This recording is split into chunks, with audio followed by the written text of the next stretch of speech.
おばんです. He noticed on the fourth day. She made her tea differently, a small thing. She had made it the same way for 11 years. He said nothing, told himself he was imagining it. By the third week, he had a list of 17 things. Small, individually dismissible. Together, impossible to dismiss. Then she looked at him across the dinner table and said, "You have noticed." And he understood that it had known from the beginning and had been deciding what to do about him. Sit very close tonight. It is time for chapter 130. The hardest thing about noticing something wrong with someone you love is the love itself. It works against you, makes you dismiss what you see, reframe it, find explanations. Because the alternative, allowing yourself to follow the observation to its conclusion, is something the love makes nearly unbearable to contemplate. He had 17 items on his list by the third week, 17 small wrongnesses, individually each one explainable. Together they formed a picture he had been refusing to look at directly. And then she said, "You have noticed." And the love that had been protecting him from the conclusion became, in that moment, the most dangerous thing in the room. A man had been married for 11 years. He knew his wife completely in the way that 11 years of daily life produces, not just her habits and preferences, but the particular quality of her presence, the way she occupied a room, the specific rhythm of her movements, the laugh that belonged only to her. He noticed the first wrongness on the fourth day after she returned from a work trip abroad. She made her tea differently. Small thing, she had made it the same way for 11 years. He watched her do it differently and said nothing. Told himself she had simply changed a habit. People changed habits. It meant nothing.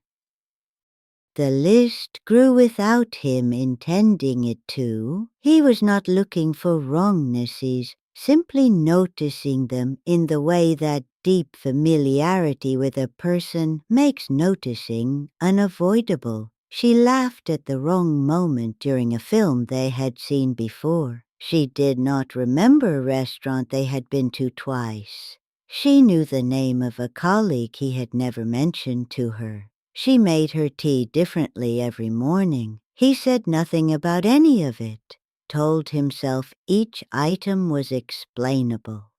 Watched his list grow to 17 items over 3 weeks, and did not allow himself to look at all 17 together because he knew what they would show him if he did.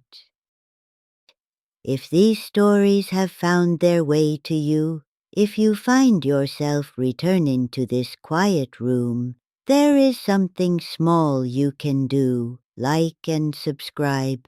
It tells me, and whatever else watches from this room, that you were here and that you intend to find your way back. On the night of the 23rd day, she looked at him across the dinner table. He was watching her. He had been watching her throughout dinner more carefully than usual, because something about the way she had moved through the kitchen that evening had added an 18th item to his list. She looked at him and said, "You have noticed?"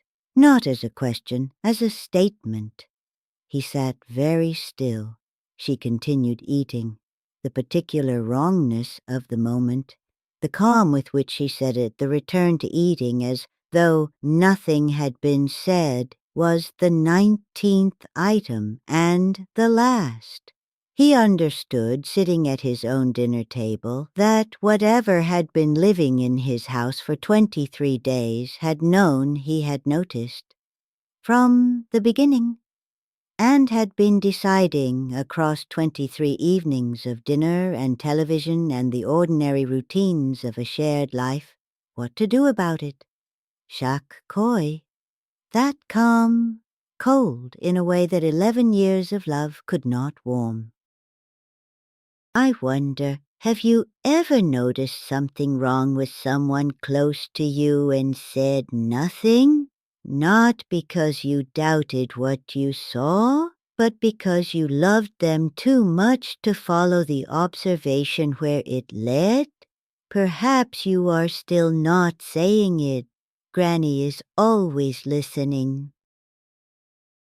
He asked her what she meant.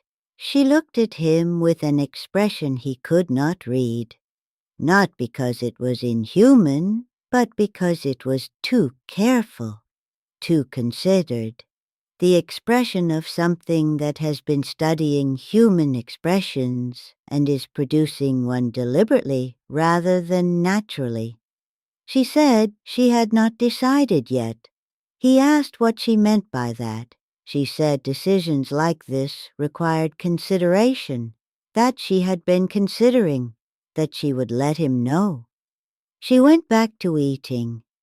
He sat across from her and thought about the words she had used. Decisions. About what the decision might be, about what the options in such a decision would look like, and what his position was in each of them. You are still here. Good. Some stories need a witness all the way to the end. I wonder, what would you do if it were sitting across from you right now, at your own table, deciding? He called his wife's sister that night from outside the house, asked when she had last spoken to her. The sister said yesterday. They had spoken yesterday, briefly, about nothing important. He asked whether she had seemed normal. The sister said yes, completely normal. He ended the call and stood outside his house in the dark and thought about what normal meant in this context, about his wife's sister's assessment of normal, about whether whatever was inside his house answering his wife's phone and speaking to her sister in her voice had passed that assessment, and for how long it had been passing it. I think about what it means to know someone completely, the deep familiarity of 11 years of daily life, the particular knowledge that makes small wrongnesses impossible to miss, and I think about how that same familiarity, that same depth of knowing, is the thing that makes acting on what you know nearly impossible when what you know is this. Because acting on it means accepting what the 17 items on the list mean when you look at them together. And accepting that means accepting something about the person sitting across from you at the dinner table, in your house, in your life, for 23 days, who has known you noticed and has been deciding. Ndanyaa, the decision when it came was not what he expected. It is not what you would expect either. But that is a story for another evening, beside the kotatsu, when the time is right. Another whispered story from Japan, shared quietly here beside the kotatsu. If you notice something wrong with someone you love, something small, something individually dismissible, write it down, not because you want to, but because the love that makes you not want to is also the thing that will let the list grow to 17 items before you look at it honestly. And by the time the list is 17 items long, whatever is across the table from you already knows you have noticed, has known from the first item, and has been sitting with you through all the ordinary evenings of your shared life since then, deciding. And the decision, when it comes, will come calmly, across the dinner table, in a voice you have loved for 11 years. That is almost right.